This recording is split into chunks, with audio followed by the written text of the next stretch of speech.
Recording. Greetings, welcome to the Transforming Assessment webinar series. This is a special session with the joint session with the Assessment and Higher Education Conference organisation in the UK. So this is actually a panel session looking forward to the conference next year, given that this year's conference was delayed or cancelled. So we've selected a couple of speakers, several speakers, and Fabio, would you like to get going and introduce the session for us?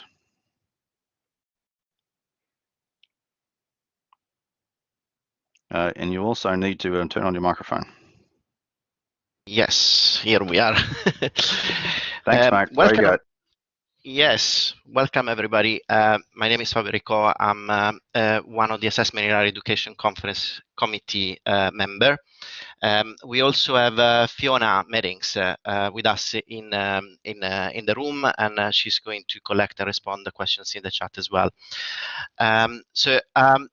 A few words about AHE. We are an independent network. We focus on research-informed practice in assessment and feedback. And we are hosted at the University of Cumbria in Northern England. However, we have an international committee and members that representing different countries. So we are interested in everything related to assessment and feedback. That might be theory, research, policy and practice. And every year we host a conference, generally over the past few years has been held in Manchester, England. This is a forum for critical debate. We have keynotes, we have peer review presentations, and I can assure you that the peer review is very rigorous because I'm part of it, and master classes from leading experts all around the world. And we do welcome submissions that, as Matthew has said, this year, unfortunately, we couldn't hold the conference for obvious reasons, but we are already planned the one for next year, which is going to be held between the 30th of June and the 2nd of July. And please, once again, take note of our web link where you can find all the information you need. So we are really, really grateful to Transforming Assessment for this opportunity to share a session together. And we thought that it would be very nice to share a preview of presentations that have been postponed to the 2021 conference. So we're going to have 3 presentations. We're going to have James talking about feedback. We're going to have Joanna talking about inclusive assessment design. And we are going to have Rob and Suzanne talking about assessment and digital competencies. So each speaker is going to talk between 10 and 15 minutes. Perhaps we're going to have time for a flying question, but we will collect questions in the chat and have a debriefing session at the end. So without further ado, I would like to introduce the first presentation by James Wood on usefulness of feedback. So James, this is over to you. Okay, hi everyone. I hope everyone can hear me. Thank you for the invitation. So my interest in this field started in 2012 when I was working at UCL, and I gave feedback to a student, quite extensive feedback that said they had to change their criticality, change their structure. And the student handed in the essay without making any changes, failed the pre-sessional course, and had to return back to her country. And that got me really interested in what makes a difference between students that use their feedback and those that don't. And that led to a doctorate and to where we are today. So I'm going to be talking about feedback literacy and some paradigm shifts in this session. I'm going to be introducing my own model of feedback uptake and literacy for online situations. I'm going to be talking about how I actually tested the model that I developed, the results that I got, and the implications of those results for those of you out there. So we know that feedback is powerful, but of course it has very variable impacts. And it's also an area of student satisfaction that has been low for over 10 years. And even though there's been a lot of attention, this hasn't really shifted. And we know that for feedback to be effective, it needs to be able to alter the gap between what students can do and what we need them to be able to do. But of course, there are studies that show that half of the students pick up their feedback in some cases. And these problems might be exacerbated by the view of feedback as transmission, as a gift from somebody who knows to somebody who's passive. And there's evidence that students and teachers still see feedback that way. So this has opened up interest in the field of feedback literacy. So feedback literacy is the understandings, dispositions, and capacities required for effective processing and use of feedback. Basically, what is needed for students to engage with feedback effectively. And it's thought that it can be developed through analyzing exemplars, working with assessment criteria, and peer feedback. And even better if peer feedback is dialogic. So if there's opportunities for students to ask each other questions and for students to ask the teacher questions and so on. But of course, the context of feedback has changed. COVID-19 has meant many of us have gone online, and that changes the feedback message, and it changes relational and practical aspects of what we do in feedback. And of course, those things mediate the effects of feedback on feedback uptake and engagement. There's also a gap in dialogic studies of feedback empirically, and the very few studies in online settings that actually target feedback uptake. So there's a need for new perspectives on feedback and literacy for digital environments, and that's what I'm talking about today. So in the literature, we can see that dialogic feedback helps students to negotiate meaning, and it helped them to develop feedback literacy or aspects of feedback literacy over time in more longitudinal studies. But there have actually been limitations of dialogic feedback in practice as well. It has met contextual difficulties. In these studies, teachers found it hard to actually find time for face-to-face peer feedback. So it was often assigned outside class. Outside class, students found it difficult to meet. And so those were seen as difficulties for ongoing use of feedback. And of course, there are also affective and relational issues involved in feedback. Students don't always like giving feedback. So this led me to develop my own model of feedback uptake and literacy for blended and online environments. It's based on formative assessment and of course technology-mediated dialogic feedback. Feedback is viewed as a socio-constructivistic process, and students have to navigate certain feedback processes. The first one is the understanding, assessment, and feedback landscape. So students need to understand the purpose and reason for feedback. They have to understand what good performance looks like, and they need to understand how feedback and feedback-related practices can lead to helping them to reach their goals. They then use that information to make self-assessments, goal set, and regulate reaching those goals. But of course, this is very difficult. It often doesn't happen.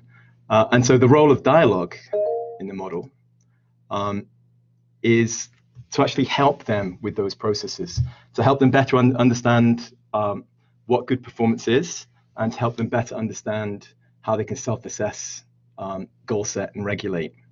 And they do this through co-regulation of zones of proximal development.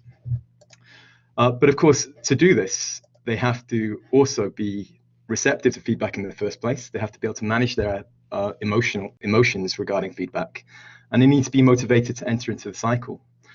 So as they better understand the assessment and feedback landscape, that motivates them to evaluate, make self-evaluations, evaluative judgments about the difference between their current level and the level they're trying to reach. And success in these two processes leads to more motivation, which helps them to navigate the cycle.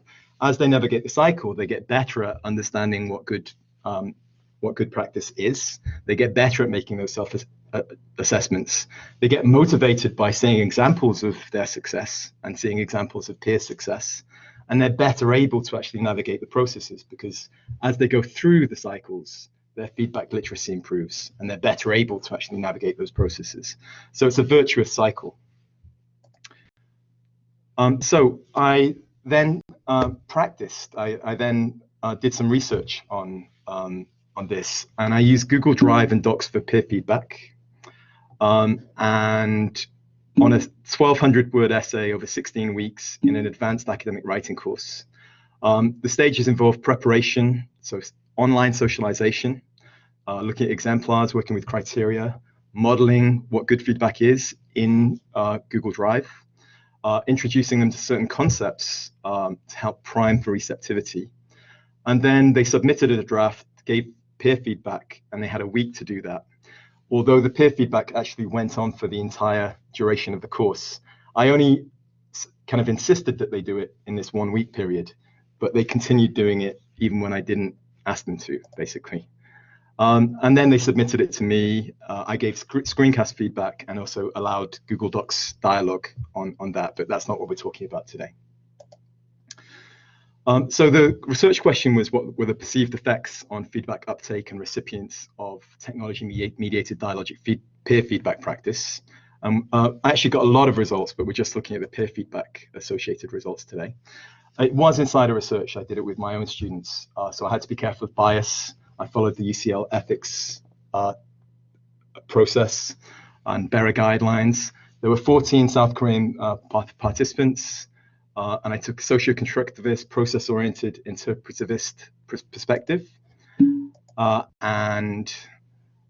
First of all, I analyzed their reflective writing, then questionnaires, and that allowed me to progressively focus interview questions, semi-structured interviews, which I inductively coded and then deductively analyzed against the model.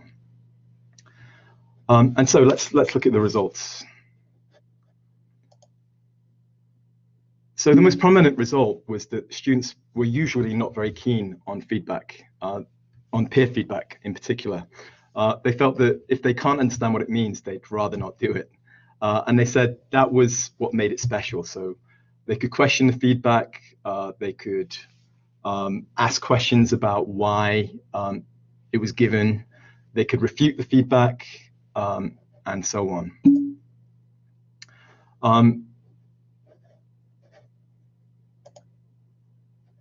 This is an example of some discussions that they were having. They were giving very complete comments and having very good interactive discussions about it. On this particular essay draft, there were 99 comments, which went on for about 20 pages, even though the essay was only about 4 pages. So they really got into it. And they found that when they got peer feedback, they actually had time to go back, fix it, and then ask for secondary feedback. So they would say, is it okay now? And they also said that they could actually negotiate the meaning of the feedback and actually develop the feedback. So somebody would say, is this part okay? They'd say, that's okay, but if you can combine it with that, you could make it even better. And so they actually kind of work together to actually co-create kind of feedback. So it wasn't just the feedback that was given, it was actually a kind of co-creation feedback. And they said that the cycles happen 3 or 4 times. So for every bit of feedback, they go away and fix it, come back, go away and fix it again. And so it was quite an involved process. So we've seen this kind of negotiation of meaning in the literature, but we've also seen these contextual difficulties. But in this study, we had multiple online exchanges. So there was not just one peer feedback opportunity, there were many, in fact. And they thought that that enhanced their uptake and use and the quality of the action on feedback. So learners also had the ability to elicit and collaborate on this creation of improved feedback.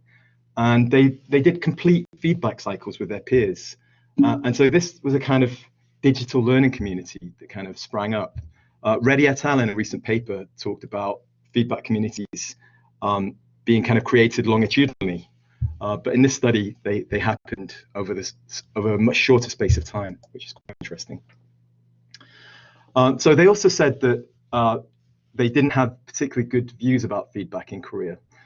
Feedback is normally seen as criticism rather than being helpful. But seeing feedback as a two-way conversation helped them to develop a relationship. They felt more comfortable giving each other comments. They felt it was not criticizing, but helping.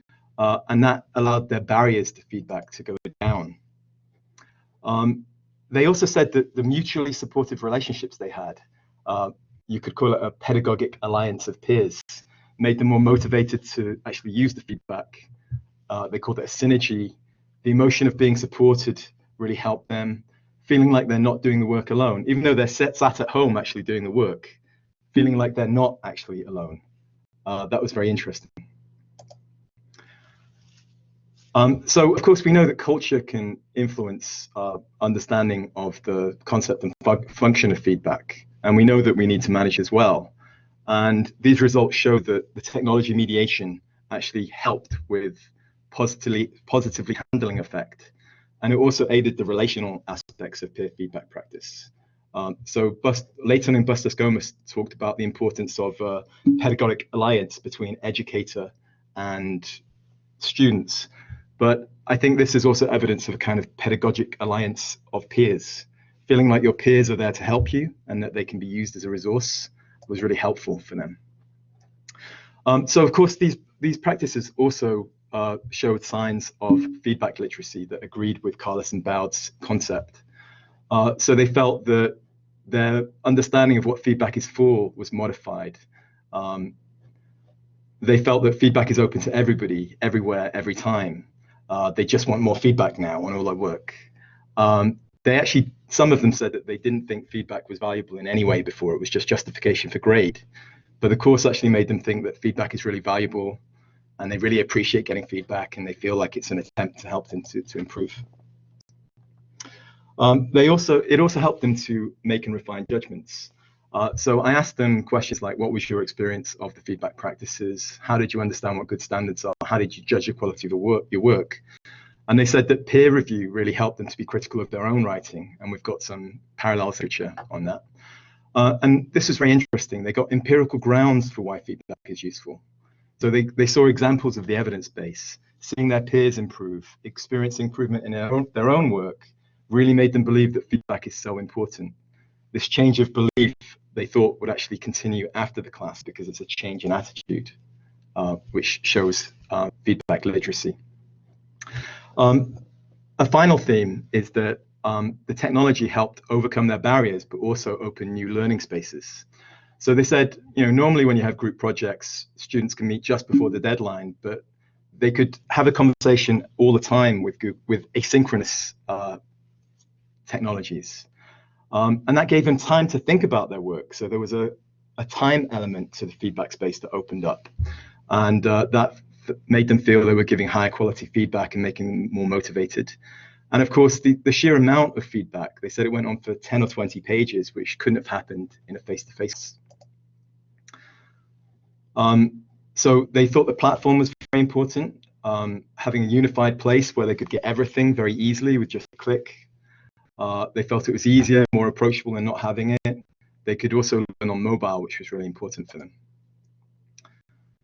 And so Winstone and Bourne et al. Recently found something very similar, that having a simple, unified and convenient feedback technology was associated with students saying that they would use it more often. So in this study, I think convenience, notifications, having a mobile platform, having time to engage, lowered the behavioral friction engagement and actually encouraged their engagement and opened these new spaces as well.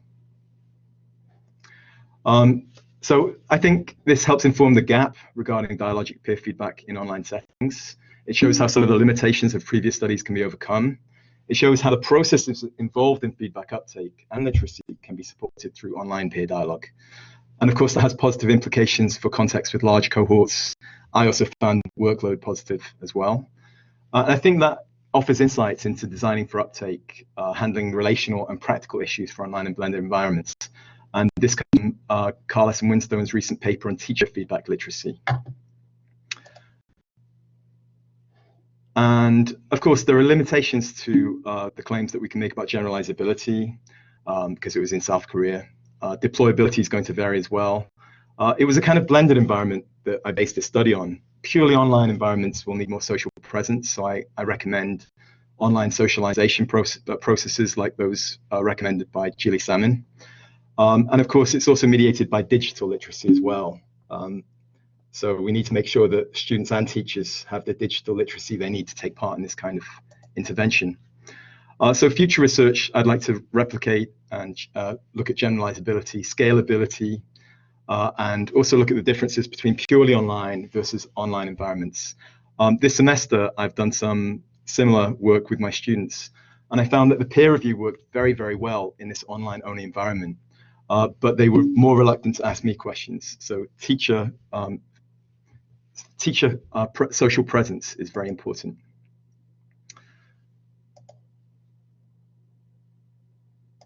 Sorry, just changing. Looks like I jumped the slide there.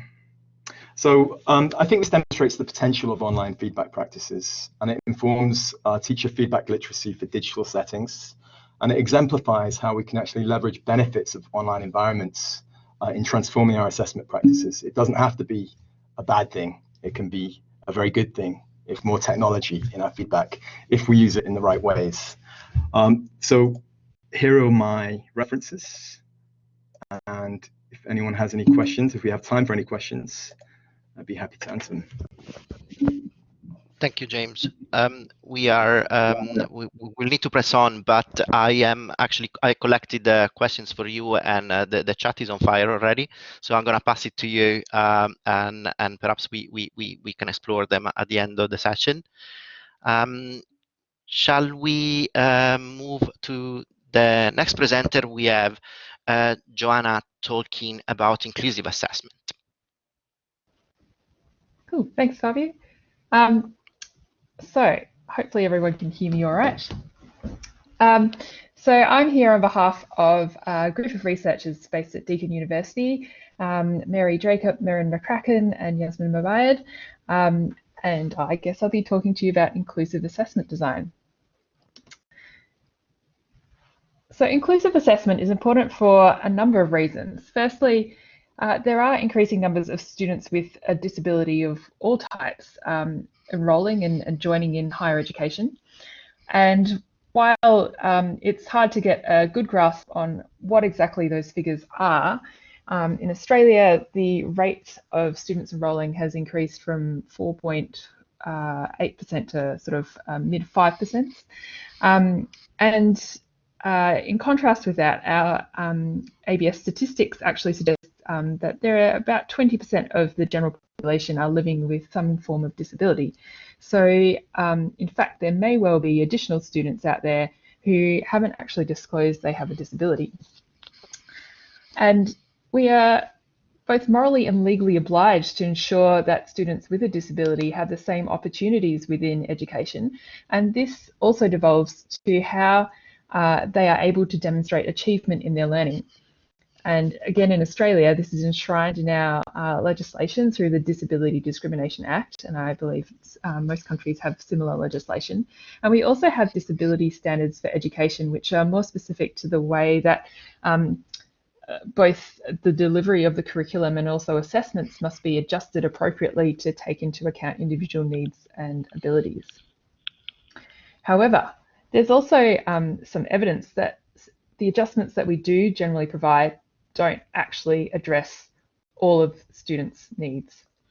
So a proportion of students, and that proportion varies according to which study you look at, report that students found that, you know, even though they might have had some adjustments provided, it doesn't actually account for all of their condition, or that some adjustments actually are counterproductive. So extra time is not really useful if part of your condition involves fatigue and you can't actually take up that extra time.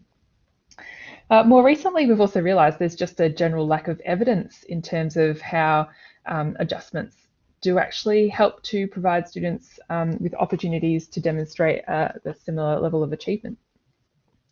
And finally, some students don't actually disclose their condition, and this can be for a whole range of reasons, including not being able to provide the appropriate evidence that's required by a university, also just the shame or the effort that's involved in disclosing their condition, and the fact that they probably also, a number think that the adjustments that they can receive won't help them out.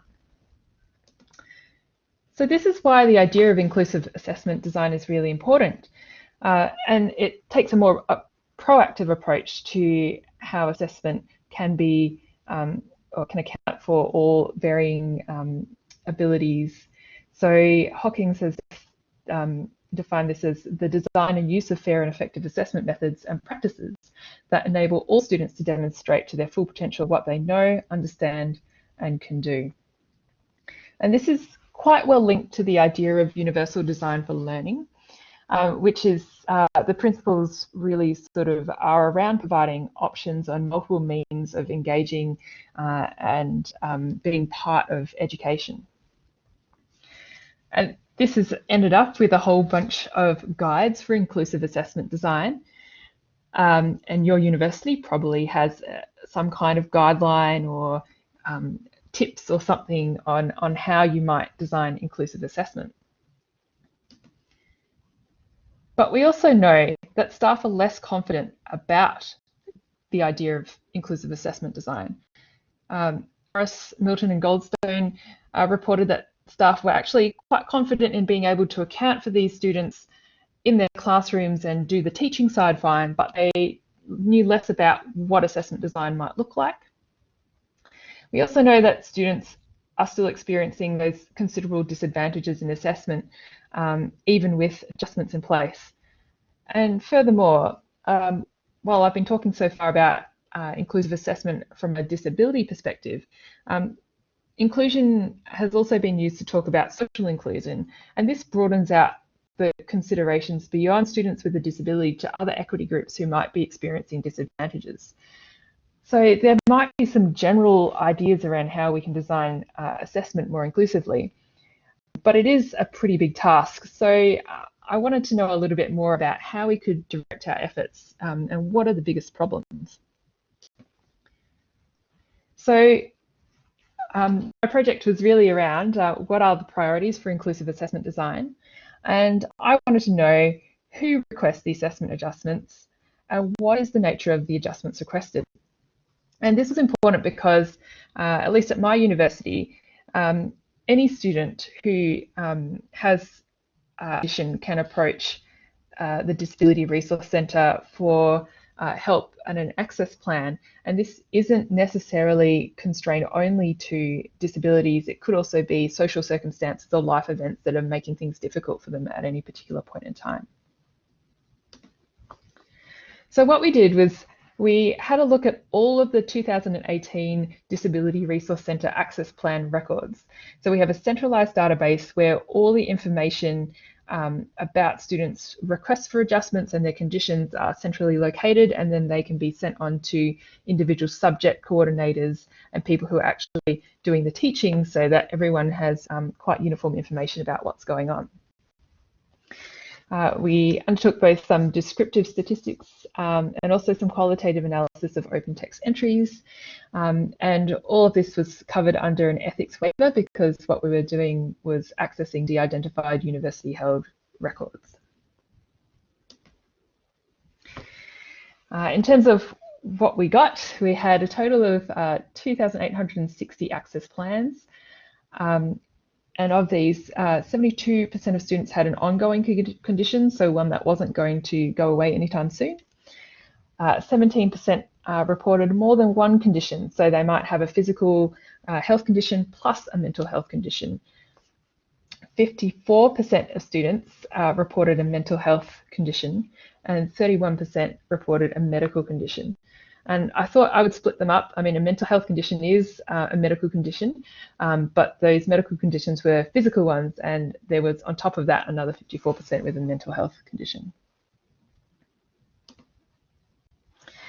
So in that 54% of students who had an access plan, the vast majority reported anxiety and depression, and there were smaller but still reasonably significant numbers of students with other mental health conditions.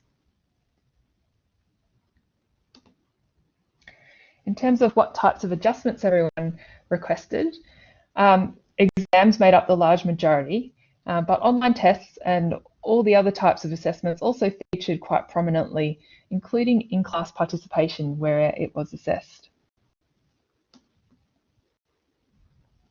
And if you're wondering what type of exam adjustments students were getting, a large number were rest breaks, so just time out during the exam that didn't impact on the total amount of time that they had to do that exam. Some students also received additional exam time. So whether this was 5 minutes per hour or 20 minutes per hour, there was a big sliding scale of how much time they were awarded on top of the standard time. And a small amount of students also received additional reading time. So instead of the standard 10 minutes, they might receive 20 minutes. In terms of qualitative comments about adjustments, and there were 225 open text comments made, there was a lot of discussion around the need for ongoing communication and negotiation in terms of how assessments played out, whether or not this was to do with the timeline or just clarifying what the assessment was. This was seen as really an important part of what was happening. There were also quite a few comments about specific types of assessments. So, and these were disability liaison officers putting these into the plan so that the subject coordinators or unit chairs could understand what it was that was potentially problematic for that student. And one area was around group work. And a lot of these reports are saying, look, the student really wants to be able to participate in group work, but due to their condition and their fluctuating nature, they might not be able to participate along the same timeline as everyone else, and they feel bad about letting others down. So this is something that needs to be negotiated if they can do some kind of workaround around partial participation or having an altered role compared to a normal student, depending on what happened across the course. That would be really helpful. There was also a lot of a discussion around how in-class participation, so things like an oral presentation or even being called upon to contribute to a seminar discussion was potentially anxiety-provoking and difficult for some students, also for if they were able to come to campus on a particular day. And of course, this idea of extensions or temporal flexibility in how students were able to submit their tasks was also really important and something that was highly valued. So what does this mean for assessment design? I think this study has come up with a few more questions than solutions. I think firstly, there's a question of how can we be really truly responsive to conditions with a fluctuating or variable impact on the student's ability to participate in assessment tasks.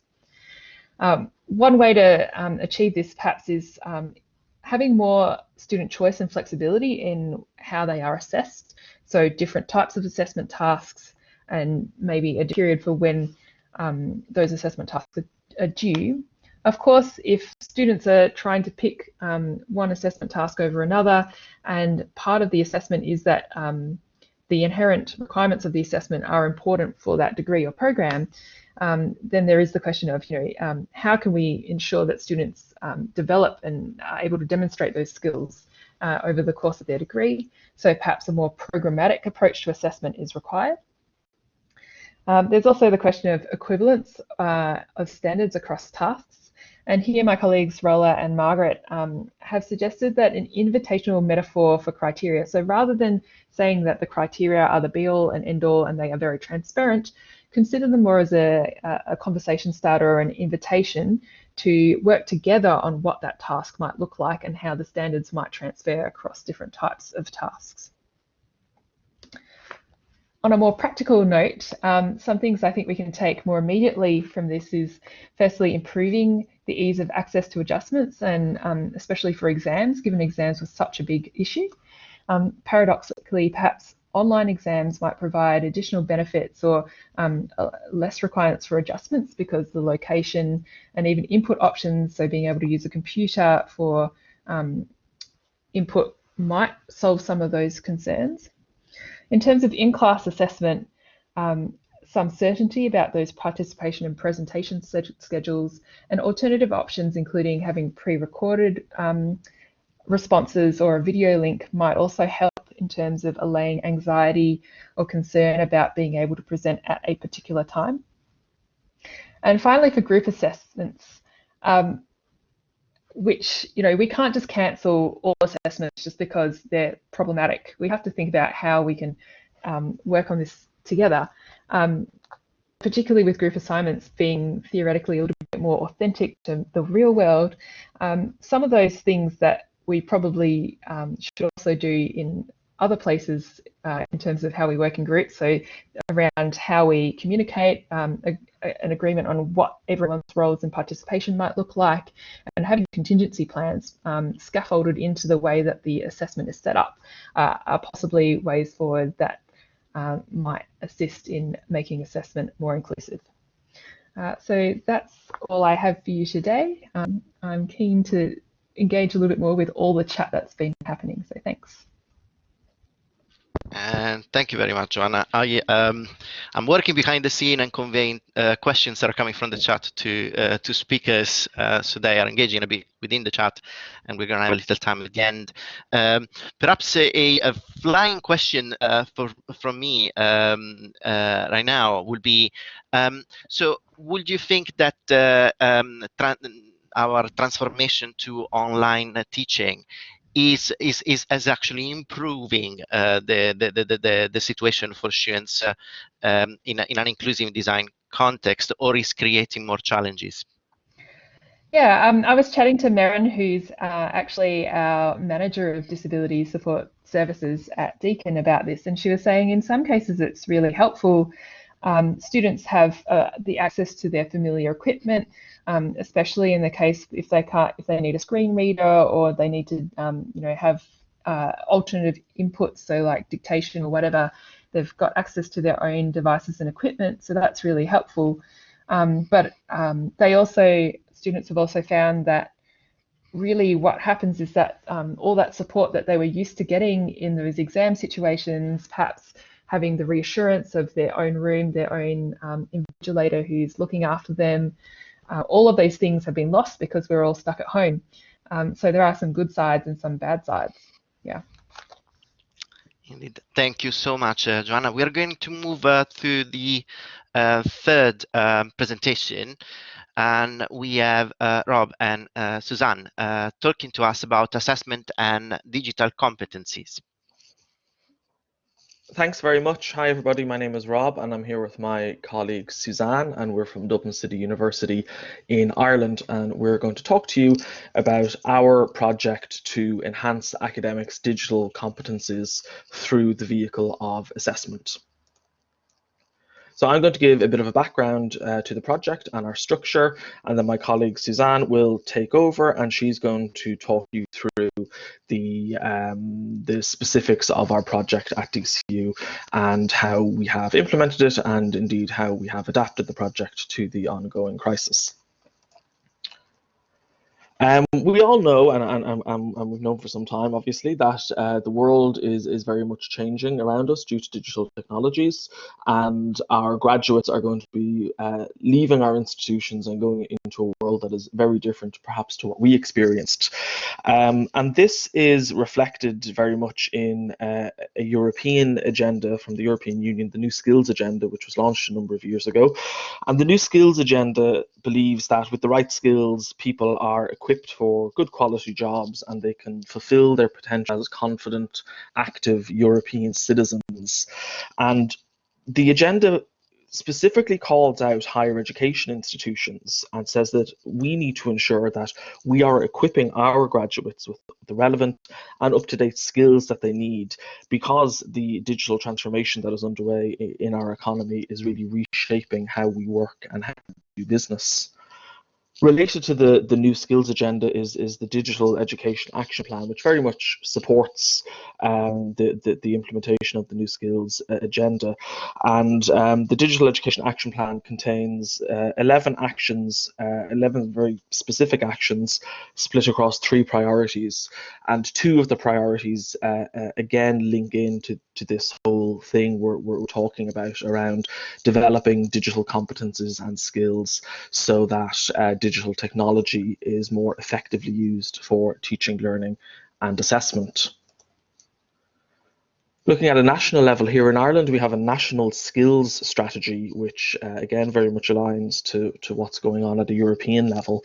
And our national skills strategy believes that people of all ages need to be technology literate in order to participate fully in society. And our national strategy for higher education believes that all of our students should have access to the best learning opportunities and the best e-learning and blended learning opportunities. In our post-primary and primary education sector, there's a huge digital transformation taking place with technology being embedded in teaching, learning and assessment. So this is naturally going to have a very strong knock-on effect for the higher education sector as well. At a sectoral and at a local level, the IUA, which is the Irish Universities Association, a representative body of all of the 7 public universities in Ireland, launched a charter which commits to enhancing student experience in the digital age and in helping academics to develop their digital competences. And then within our own university, we have also committed in our strategic plan to increase our digital learning initiatives. So what we can see here is policy at very different levels lining up to really provide a very ripe opportunity to do something around the digital learning experience of students and around staff's digital skills. So this has led to the development of a 3-year nationally funded project called Enhancing Digital Teaching and Learning, the aim of which is to enhance the digital attributes and educational experiences of Irish university students and to achieve through the professional development of academic staff so that they can improve their digital teaching, learning and assessment practices, which will then obviously have a knock-on effect for their students. Oh, that's repeated there. Yes. So our aim is to ultimately achieve an improvement in students' digital learning experiences through the professional development of staff. There's a number of pillars that really underpin what we do in this project, one of which is not starting from zero. We recognise that there's an awful lot of professional development that already takes place in the universities. There are lots of modules and certificates for academic staff around digital teaching, learning and assessment. And this national project is not intended to replace any of those initiatives, but really augment them. We very much believe in pedagogy first and leading with good teaching, learning and assessment practices rather than leading with technology. We work with our academics at a discipline level. So rather than working with ad hoc academics, we work with them in related groups. And we very much have students as partners in this project, and we have very good relations with our national and indeed our own university student representative bodies. We use the European Framework for the Digital Competence of Educators to guide our work in this project and to guide the development of educators' digital skills. And this framework is really very useful and very pragmatic in helping us to align our professional development offerings. And of course, myself and Susanna are particularly interested in area 4 of this framework, which seeks to help academics develop digital skills relating to assessment specifically. Our project is nationally coordinated with the IUA, with the project manager in Dr. Sharon Flynn. Leads in each of the universities, myself and Suzanne have counterparts in our partner universities, and we have student interns as well, adding their voice to the project. So each of the 7 universities has taken a different take to this project, which I'll let you read there in your own time. But as I said, we in DCU are particularly focused on assessment and on developing academic staff's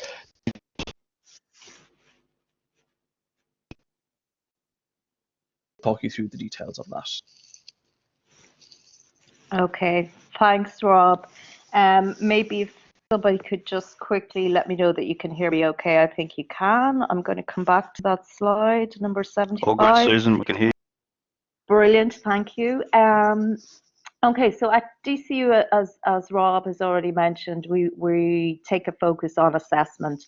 And I guess the rationale for focusing on assessment is because we know from the literature that students place a lot of importance on the assessment process within their programs.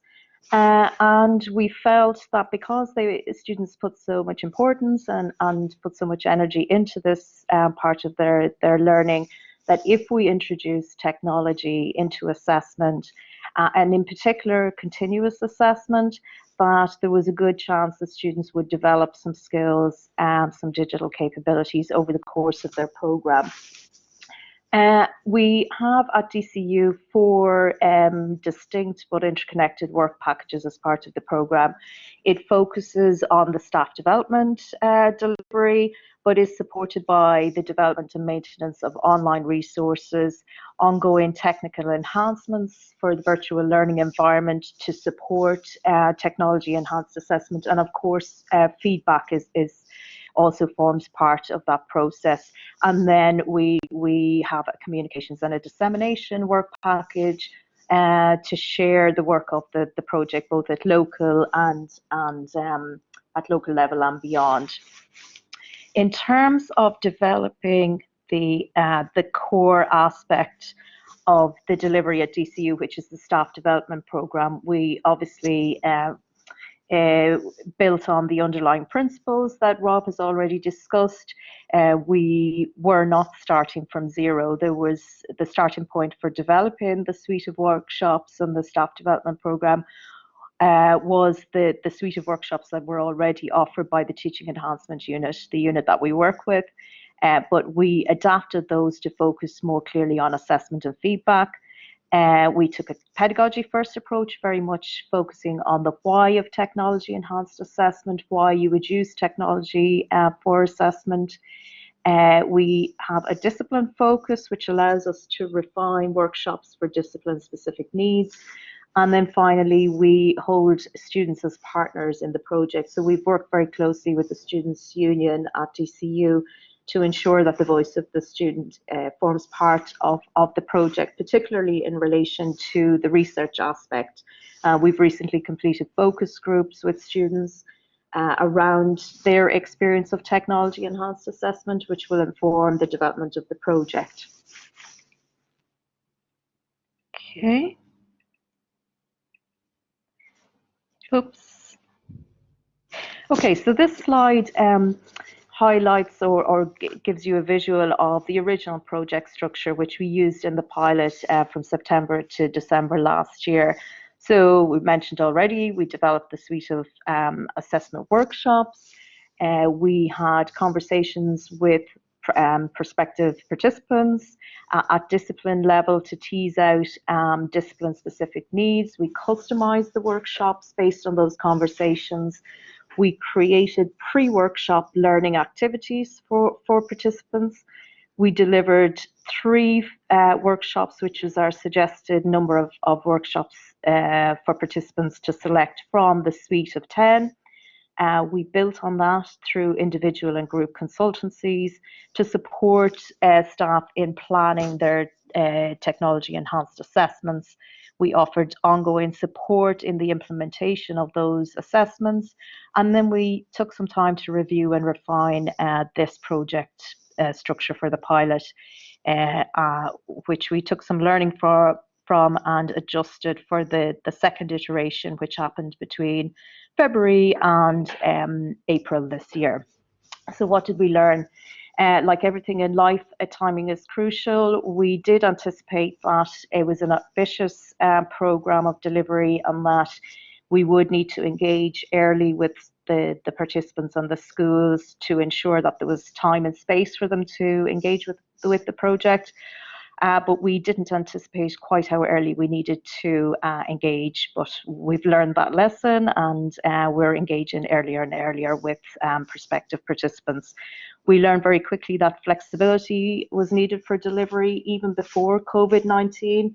We had delivered some of the workshops online to facilitate staff who were off campus for a variety of reasons. We also originally had structured each workshop to include practical piece of work because we felt that it would be a real opportunity for staff to walk away from a workshop with a valuable piece of work completed. We had hoped that they would make a start in designing a technology enhanced assessment, but actually one of the lessons from the pilot was that the discussion around the philosophy of incorporating technology into assessment and developing digital capabilities for staff and students was much more important to participants than having a piece of practical work complete. We had hoped that the online resources would address the kind of how-to question following on from the pedagogy-focused workshops. But actually we realized that in some cases where the technology, particularly where the technology was complex, that we needed to follow up with more structured workshops around the how-to or the technology piece. And we've now built that into the program. The pre-workshop tasks were proved too time-consuming for staff, and we simply removed those. People didn't have the time to complete them, so we've incorporated those pre-workshop tasks into our first workshop of the series, and we've just lengthened those workshops slightly.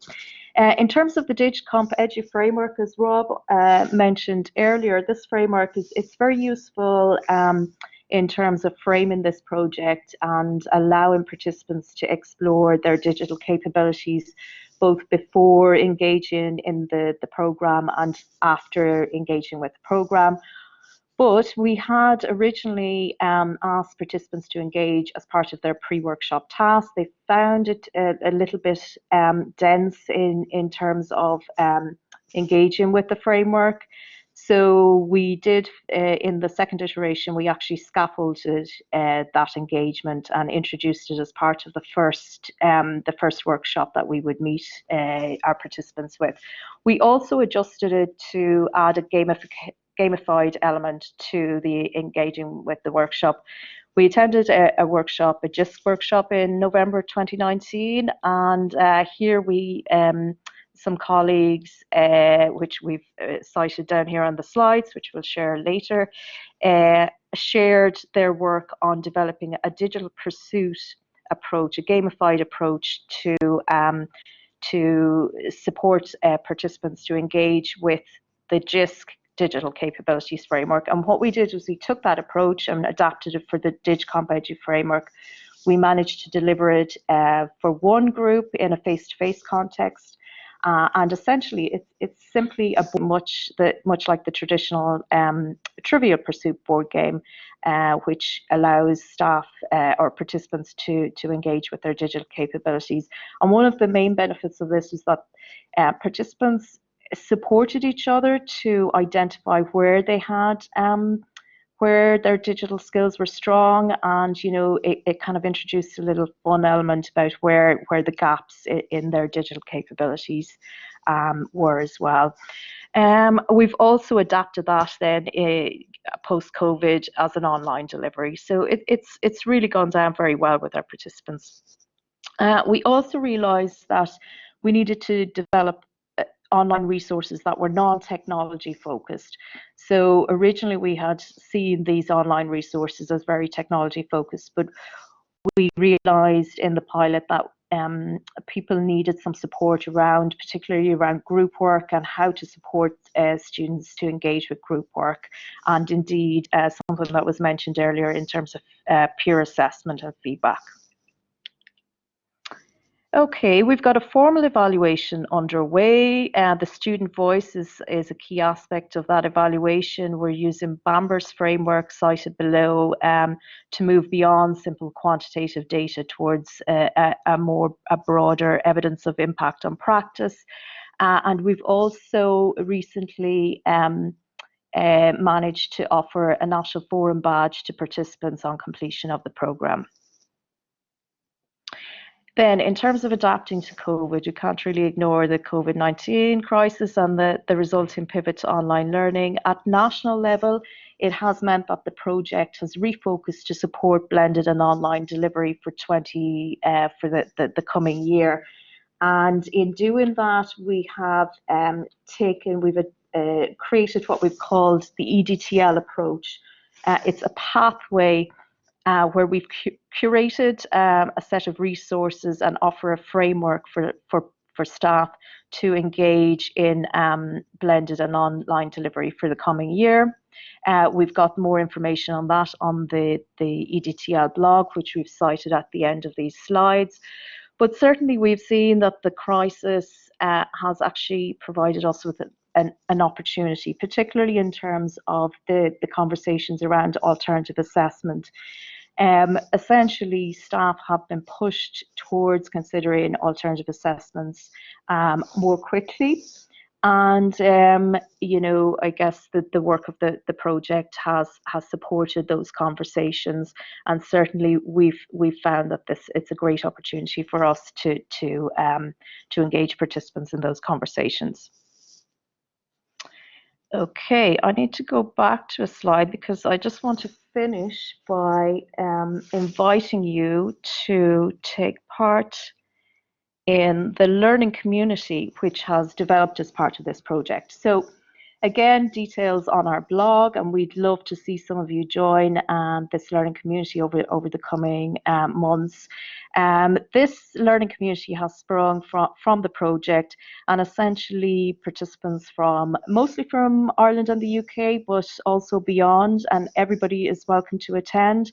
We connect through a series of regular webinars in relation to obviously all things digital learning, but in particular over the last couple of months we've focused on the pivot to online learning.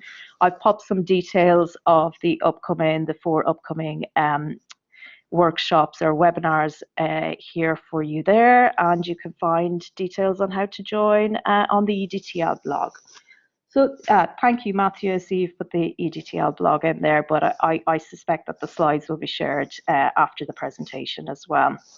That's it, guys. I just want to thank you very much for your attention. Thanks to Rob, thanks to Matthew, and thanks for the invitation to speak this morning. And I guess we'll be available for questions. And thank you very much, Suzanne.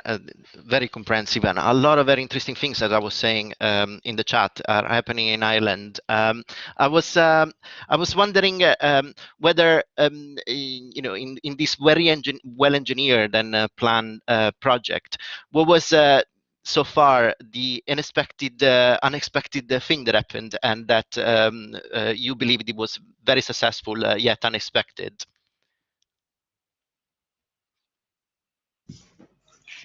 Okay, Rob, I'll jump in, and then you can add if needs be. But I guess 2 things strike me. First, which you know, obviously we would not have asked for the COVID-19 crisis to push the agenda of the project forward, but that has been a real opportunity for us, as I already mentioned. Because we had engaged in those conversations around alternative assessments. I think that was a real success for us, because participants, outside of the formal evaluation, which is yet to be completed, participants have been really positive about how well prepared they felt for that change, given the conversations and the learning within the project, in the pilot and the second iteration. And then the next thing I think is really that the evolution of that learning community. We've had over 500 people engage in those regular webinars, and the learning from that has been really rich, and it's been fantastic to learn from others across Ireland, the UK and beyond. And we certainly look forward to hearing more at the Assessment in Higher Education conference next year. And we are really tight with time, but I see that the chat has been on fire, and I already have 2 coffees and I'm whooping, and it's just the start of the day, so it's going to be a good one. I would love to thank everybody for their contribution, both the presenters and colleagues in the chat. This has been a fantastic beginning of the day for me, and I hope it was for you as well. And I would like to thank Matthew and the Transforming Assessment Network for hosting us. and I will pass on to him for final remarks. He's actually posting links for a little survey that we will ask you to fill before you go. Thanks, Fabio. Looks like it's a good night, everybody. Just wanted, before we go, looking forward to the next Transforming Assessment session on the 5th of August. This is adapting to COVID-19 by ignoring online problems. So perhaps a controversial statement, or perhaps not. Hopefully you can come along and join us on the 5th of August. Thank you very much, folks. A very lively session, and everything will be posted as normal on the Transforming Assessment website recording page. So thank you all. Recording will be shut.